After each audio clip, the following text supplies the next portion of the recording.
की खोज का श्रेय आमतौर पर पुरापाषाण या पुराने पाषाण युग को दिया जाता है, जो लगभग 2.5 मिलियन वर्ष पूर्व से 10,000 वर्ष पूर्व तक चला। यह तो कोई भी नहीं बता सकता कि आग की उत्पत्ति किस व्यक्ति ने की है, लेकिन यह जरूर कहा जाता है कि आग की खोज आदिमानव द्वारा हुई। आदिमानव आग की खोज करने से पहले मांस को कच्चा ही खाते थे। उन्हें 2 चीजों का भय रहता था, मौसम और जंगली जानवरों का। आदि मानव नहीं जानता था कि बादल क्यों गरजते हैं या बिजली क्यों चमकती है, और जब किसी चीज का कारण समझ में नहीं आता तो आदमी उससे भयभीत रहता है। बाघ, शेर, चीता, हाथी और गैंडे जैसे खूंखार जानवर जंगलों में घूमते फिरते रहते थे।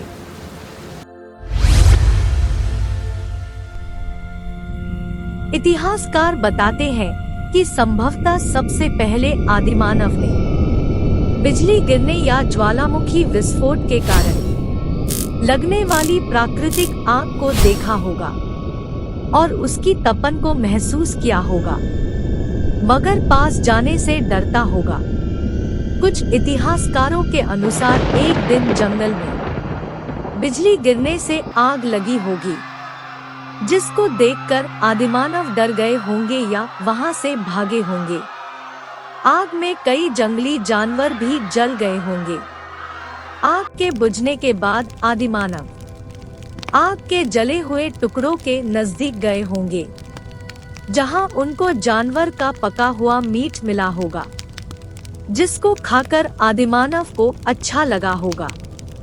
आदिमानव ने ये भी देखा होगा कि जंगली जानवर आग से डरकर दूर भाग रहे हैं। यहीं से आदिमानव ने कच्चा मांस को पकाना और अपनी सुरक्षा के लिए आग का इस्तेमाल करना सीखा होगा।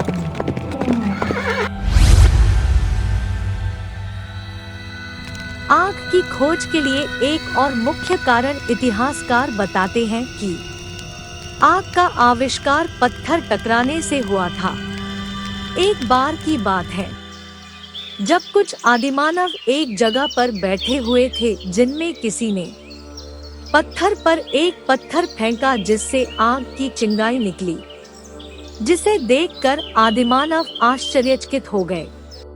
ऐसा भी संभव है कि आदिमानव जब शिकार के लिए अपने पत्थरों से बने औजारों को दूसरे पत्थरों पर रगड़ रहे होंगे तो अचानक उसमें से चिंगारी निकली होगी, या फिर जब वो पत्थर को एक स्थान से दूसरे स्थान तक ले जा रहे होंगे तो गलती से पत्थर एक दूसरे के ऊपर गिरे और आदिमानव ने पत्थरों के टकराने से उत्पन्न चिंगारियों को देखा होगा।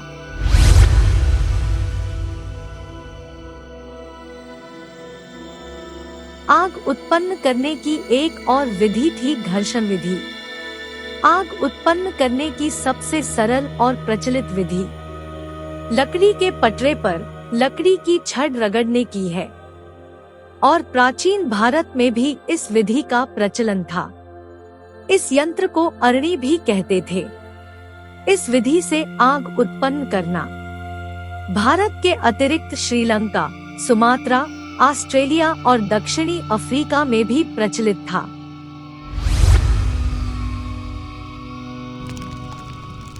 आग को पहचानने के बाद आदिमानव को इसका उपयोग करना आया। उसने अपनी सुरक्षा के लिए आग का उपयोग करना शुरू कर दिया।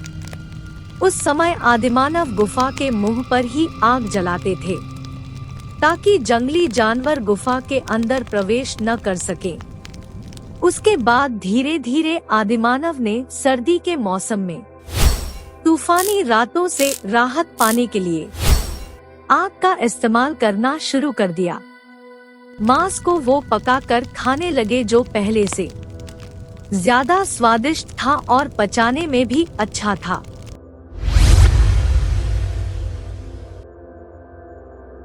सन 1830 के बाद से दियासलाई का आविष्कार हो जाने के कारण आग प्रज्वलित रखने की विधि आई थी। और आज मानव जीवन में आग के बहुत उपयोग है। यदि आग नहीं होती तो मानव जीवन इतना सरल नहीं होता। और जैसे जैसे जनसंख्या बढ़ी, लोग आग के सहारे ही अधिकाधिक ठंडे देशों में रहने लगे। आग की खोज मानव विकास में एक प्रमुख मोड़ थी। इसने मनुष्यों को अपने पर्यावरण को नए तरीकों से नियंत्रित करने और नई तकनीकों को विकसित करने की अनुमति दी। अग्नि ने मानव सामाजिक विकास पर भी गहरा प्रभाव डाला। इसने लोगों को बड़े समूहों में इकट्ठा होने और लंबे समय तक एक स्थान पर रहने की अनुमति दी।